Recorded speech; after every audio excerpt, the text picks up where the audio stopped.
Shadow Binders is back in stock on shopclownfish.com. That's shopclownfish.com. And now on with the show. Hey guys, welcome back to Clownfish TV. This is Neon. I am here with Geeky Sparkles. Hello. And Black Widow didn't make a lot of money for movie theater owners over the weekend. Didn't make a lot of money for anyone over the weekend. It didn't. It actually got its ass kicked by Space Jam, which is pretty sad. Because Space Jam didn't do that great either. It didn't do that great. But theater owners are very, very salty with Disney because they blamed the Disney Plus Premier Access for a lack of ticket sales. And I would have to agree. I agree on some level. I think part of it also is because people gotten pushed back so many times. People just didn't care anymore. No, and the movie, frankly, it wasn't the train wreck we expected. I thought it wasn't that bad. But it wasn't the greatest thing ever. And, a lot of people are like, I'd rather watch Loki than Black Widow, Well, so, yeah. I mean, there you go. I think the Disney Plus shows, the MCU shows, are actually cannibalizing their movie-going audience.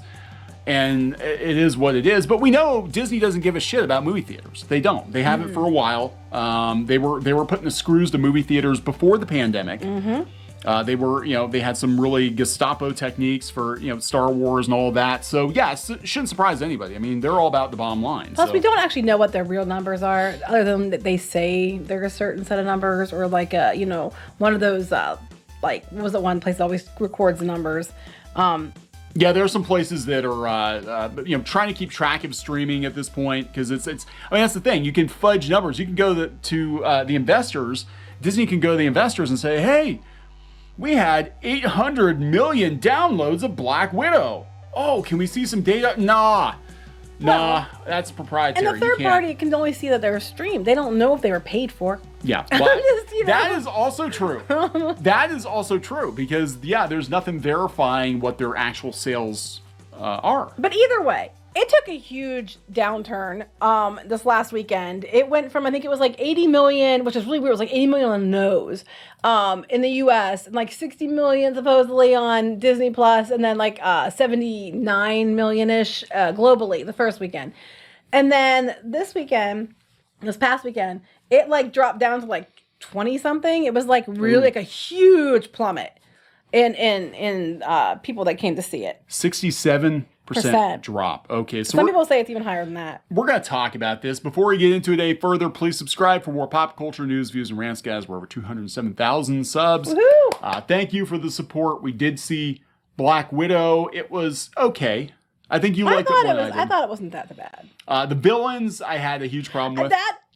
Both of them. Me too. Both of them. The pheromone thing, you lost me. I was literally like, ew. Yeah, and Taskmaster was done dirty. It was. According to that actress, she might be as strong as, if not stronger than, the comic book version.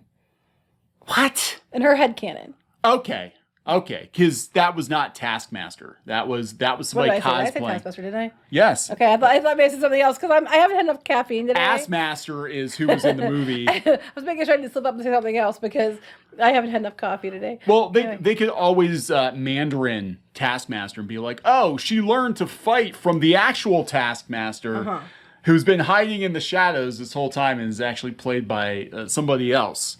I don't know. Anyway, so 67% drop. Theater owners are pissed. They are pissed. This is I always see NATO and I think it's like, oh man. I know. I had to say the first one, not that one. The other one. They were pissed about Mulan too. I remember they were really mad. They're like, you're cutting off our freaking legs. Like, we are dying here. We are desperate for new content, for new movies. And we're hearing that even from local theaters. Yeah. And they're like, here's the biggest release of last year, and you're like, yeah, we're gonna sell it to people at home too. So right, sorry. They said it was also the most pirated movie. I'm sure. So the most pirated movie of the week. Coming from the National Association of Theater Owners, this is what they had to say. Despite assertions that this pandemic-era improvised release strategy was a success for Disney and the simultaneous release model, it wasn't a success. It demonstrates that an exclusive theatrical release means more revenue for all stakeholders in every cycle of a movie's life. The average number of people per household in the U.S. is 2.37. I feel bad for the 0.37 person. One can assume the family-oriented Disney Plus household is larger. How much password sharing is there among Disney Plus subscribers? Combined with the lost theatrical revenue and foregone traditional PVOD revenue, the answer to these questions will show that simultaneous release costs Disney more money in revenue per viewer over the life of the film, which I think is true. But okay. So I kind of compare this to us selling comic books. Mm-hmm. Okay, because I was talking yesterday about selling comic books direct to consumer. Our comics currently are not in comic shops, or not in bookstores. Well, unless they bought them. There were a couple shops that we should make that available too for retailers. We should. We'll look into that. So if you're a retailer and you want to order some at the retail price, we can set that up for you. Yeah, we can set up like a wholesaler account or something. Mm-hmm. We'll look into that. Anyway, currently that's not our business model. We're selling direct to consumer. Now we are probably selling fewer books than we would if we went through a traditional distribution channel. Maybe, because what's left of it. But a lot of these, I don't know, because I remember we talked to a friend at Diamond years ago, and she was like, man, Diamond would do cartwheels for you guys if you moved 300 to 400 copies of a graphic novel. And I'm like, that's effing sad. Yeah. That's just sad. So we sold thousands of copies of Shadowbinders, sold fewer copies probably than we would have in the stores, but we actually got more revenue per reader because we didn't go through several layers of middlemen. So mm-hmm. Disney might have fewer people, paying for Black Widow on PVOD, but they're probably making more revenue not having to share with the theaters. Well, their fees, like for theaters, like usually a 50-50 split, or in some cases, it was like 60-40 for Star Wars. But they had to still pay like Apple TV and Roku, but it's only like 15%. For people to use it than it is. Now that's across the board. Not just per person who does Black Widow, as opposed to what they give the theaters. So to Disney, it looks like it's a better deal.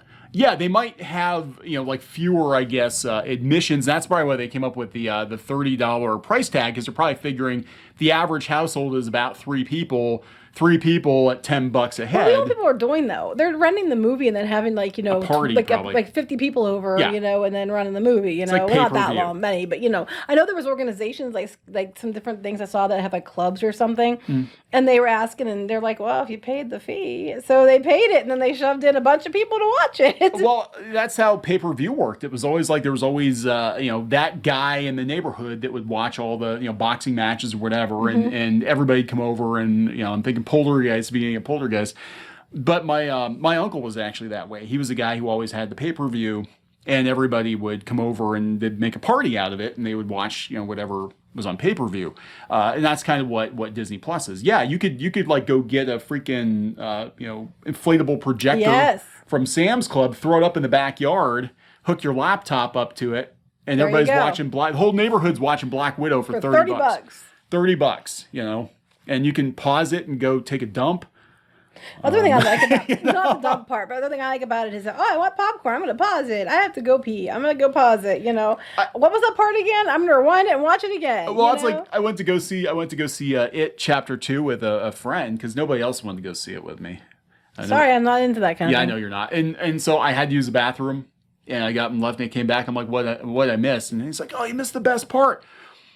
Pennywise bit the head off a little girl. I'm like, oh, I missed it. Oh, imagine really, that. They haven't? Yeah. Oh, see, I would not like this movie. Yeah, see, I missed it, though, because I had to use the bathroom. So that's what happens. You use the bathroom, you miss gruesome child death. That's okay. I would rather use the restroom. Anyway, so this is the new normal, guys. This is what they're going to push for until it hurts their bottom line. If it turns out that Disney long-term isn't making more money this way, then they're gonna walk it back and be like, hey, theater fam, we really love you guys. You're right. We realize we're wrong. You know what? And since we got that Paramount decree rolled back, we're going to buy you. We love you, AMC. We're going to We're going to buy you out. They probably are. And we're going to have Disney theaters. And with Disney concession stands and princess meet and greets. And it's going to cost twice as much. It's going to cost twice as much. Yeah, because you pay for your ticket. You buy the download for $30, and you get a pair of matinee tickets that are good for Tuesday and Thursday afternoons. Mm-hmm. But only for this one showing. Only for this one showing. Yeah. And if it's sold out, you're out. You're out of luck. But here's the thing that I'm concerned about is that moving forward, we already know that their Jungle Cruise are still having it under this model, and it's another case of like Black Widow. I think part of the reason what they had a problem with it besides the fact that, the theatrical and Disney Plus release, I think people just didn't care because it felt like you already saw the movie by the time it came out. Like all the buzz for it was mostly died down. I think they're going to run into this problem. A lot of studios are going to run into this problem. I think the Jungle Cruise is coming up, and I'm kind of interested to see what happens, because if it faces the same fate as Black Widow, then you can just say it's because people felt like it got pushed back so many times they already saw it. If it does better than like an MCU movie, it's just because people are just tired of the MCU and they're sick of it, and they did check out with Endgame. Yeah, I think we're going to see that happen to some degree. I mean, Loki, I guess, has been popular, but now the MCU is, for casuals, it's so damn complicated because of time travel and the multiverse and all this other stuff. It's going to get much worse soon. Oh yeah, it's going to get way worse. Spider-Man's going to be a freaking nightmare. Yeah. I mean, the only good thing potentially to come out of Spider-Man with the multiverse is that we get to see all three Spider-Men hopefully together in the That'd same. be actually kind of cool. Yeah, they'll probably screw it up, though. I'm sure they will. But yeah, Disney didn't report the online sales numbers for week 2. Oh, surprise. Yeah, because they were bragging like, $60 million. Oh, you mean for Disney Plus?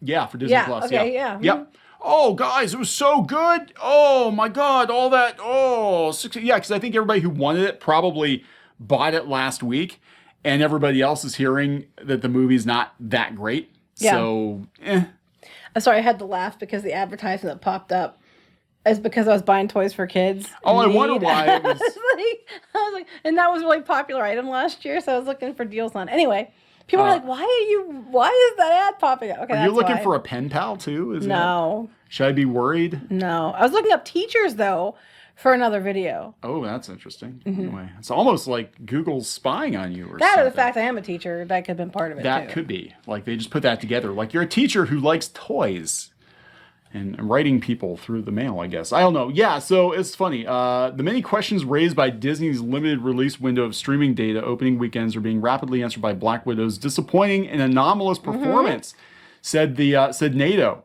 The most important answer is that simultaneous release is a pandemic-era artifact, and it should be left to history with the pandemic itself. No matter what, they're gonna say it's because of pandemic. Because when they touted it when it first came out, oh my God, Black Widow is the biggest, bestest release ever because since the pandemic, and now they're gonna be like, well, it fell off a cliff. Well, that's because of the pandemic. Because the pandemic is the explanation for everything. Oh, it's you know what? When we're over the pandemic, when we're finally through, whatever that looks like, because it seems like every time we think we're basically done with it, no, now we're not. Now here comes round 2. It's the sequel. You know, Delta, Pandemic Delta, coming soon to a theater near you. In general, Black Widow did not perform well. I'm sorry, it just didn't. Compared for an MCU film, no, it didn't. It didn't. And they're using the pandemic now to be like, well, for a pandemic, it did great. It did not do well. I'm sorry. I think people are just tired of. Are you sorry? It's their problem. Well, I mean, like, why are you apologizing? I said no because people get mad about it. I was like, I honestly think it's because people are just checking out the MCU. I think a lot of people are done after Endgame. I think a lot of people didn't think thought it was kind of like, why are you doing a movie about Black Widow now when she's already dead? What's the point of watching it? Yeah, right. I think people were like, it's just leading into the other shows for Disney Plus. I think people were like, hearing that they cut Tony Stark out of it because they didn't want men in it. And I think that whole MCU thing is playing into it because we can't just have good stories and good characters because they're good. We have to find a way to make it about politics. I think there's a lot of things that are playing into it. But it did not perform well for a Marvel film. I'm sorry, pandemic or otherwise. No, it just didn't. It didn't. That's the truth. There's no way to slice it so it looks like it was. Yeah, I mean, Space Jam didn't do that great. It performed better than they thought at $30 million. Space Jam, which had and it kicked its ass, dog shit reviews, and a lot of controversy and negative buzz surrounding it before it came out, still beat Black Widow in week 2. Mm-hmm. I mean, it took like a huge nosedive, guys. Yeah. And it wasn't really that bad of a movie other than the fact that, again, we have another film where it's Ghostbusters 2016, where every guy in the movie is either a dumbass, or an asshole. I mean, even the guy that was the guy that was her friend that was helping her get stuff, they made sure, he didn't get her what she needed until the end. And then he came through in the right way. It was probably a woman that did it for him. He probably made a phone call to a competent woman. Okay, they didn't tell you that. They probably cut that part Got out. the Quinjet. Yeah, it's gonna be one of the cut scenes on Blu-ray. He made a phone call to a competent woman who got the Quinjet. He made a call to Captain Marvel. He did. He called her in space on a space phone. Yeah, but no one knew she was around yet. Yeah, but, like, hey, Carol, hey, just could you stop by Earth and bring me a really badass jet? I heard Nick told me that, do that. So, and then I'll just say it was me. Right. Because, that's what an asshole man does. Anyway, they're talking about, we're talking HBO Max. So, I mean, they still beat, they almost said Captain Marvel. They still beat Black Widow with Space Jam 2, and you can watch it for free not for free, but it's part of your HBO Max subscription. So until August. 15th. So that's not real good. You didn't have to pay extra for it. No, they still beat you. They still beat you. So I don't know, guys. We'll see. We'll see what happens. No, it did not perform better than Black Widow overall. No, but just since last week. I mean, this took it down. Yeah, that's sad. Anyway, we're gonna wrap this up. Yep. Please subscribe for more pop culture news, views, and rants, guys. We'll talk later. Bye.